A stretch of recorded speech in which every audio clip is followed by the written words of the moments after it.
അമറാത്തിലുള്ളവർക്ക് 25% ഡിസ്കൗണ്ടിൽ fried chicken കഴിക്കണം. നമ്മൾ ചിക്ലെറ്റ് എന്ന പുതിയൊരു ഔട്ട്ലെറ്റ് അമറാത്ത് 6-ൽ തുടങ്ങിയിട്ടുണ്ട്. ഈ മാസം up to 31st of August 25% discount on fried chicken. അല്ലല്ല, രാത്രി നിങ്ങളുടെ ഒരു മിസ് കോൾ വന്നല്ലോ 3 മണിക്ക്. അല്ലെ, ഇന്നലെ രാത്രി ഞാൻ സലാലയിൽ നിന്നെത്തിയപ്പോൾ 2 മണിയായി. വീട്ടിൽ വന്നപ്പോൾ അടുക്കള പൂട്ടിയിരിക്കുകയാണ്. സ്വാഭാവികം. അങ്ങനെ ഞങ്ങൾ പുറത്തിറങ്ങി അമറാത്തിലുള്ള അബ്രാത്ത് റൗണ്ട് അബൌട്ടിന് അടുത്തുള്ള ചിക്കൻ വന്ന് ഫുഡ് കഴിക്കും. രാത്രി 3:30. അതെ, രാത്രി 3:00.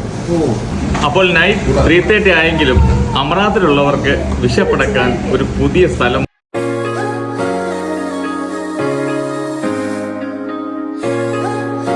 ചിക്ലെറ്റ്സ് പൊളിയാണ്, നല്ല ടേസ്റ്റ് ഉണ്ട്. പീസിന് ചൂടോടെ കഴിക്കാൻ നല്ല രസമുണ്ട്. ഓവറോൾ